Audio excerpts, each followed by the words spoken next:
best efforts of all members, we are unable to come to unanimous decision in the case of the state versus Michael Slager. Is that correct, Mr. Foreman? Yes, sir. All right, well, the court therefore must declare a mistrial in this case. Breaking news tonight. This video of Walter Scott being shot dead wasn't enough for a Charleston jury to convict the shooter, Michael Slager, who was charged with murder.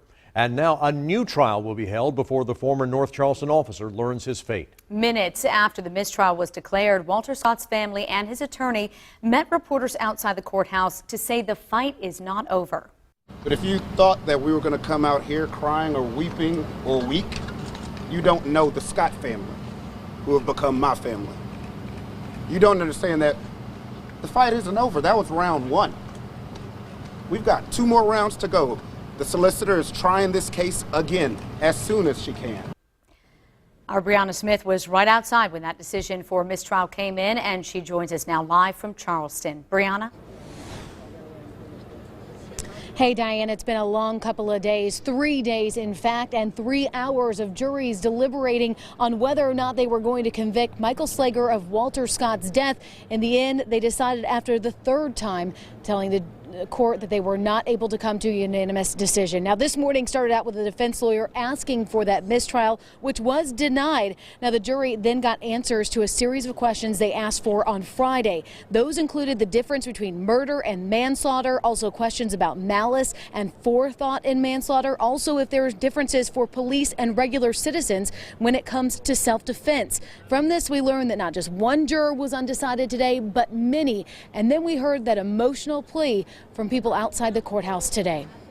Well, I urge the people to let the justice system take its place first. Let's wait on the next trial before we decide to do anything stupid. We got to live here, so we don't want anybody coming outside. I don't think so. I heard people coming outside, but I don't want people coming outside of Charleston, even outside of the state, to come and protest this trial, because we want the system to work. And there's still a glimmer of hope, like I said, that the system will work. That was an activist group called National Action Network here in Charleston, and that feeling was echoed by lots of people outside of the courtroom today. They don't want people from outside coming into Charleston, and they want to reiterate the fact that this fight is not over, because they do say that the solicitor is going to retry this case against Michael Slager and also the federal case with the Department of Justice. So they're asking people to really be patient and understand that this is not it. We're live in Charleston tonight. Brianna Smith, 7 News. Brianna, we heard that call.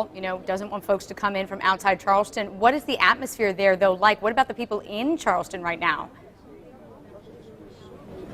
It's interesting because this courthouse is really in a very main part of downtown near a lot of popular restaurants. You'll see people walking by and saying, what's going on over there? Oh, it's the Slager case. So people know it's happening. We haven't seen demonstrators out here. We have seen a lot of police, Homeland Security walking around the area, also because the Dylan Roof trial is across the street. So we haven't seen a lot of police activity, but so far no demonstrators. And again, a call from all the activist groups here not to demonstrate tonight.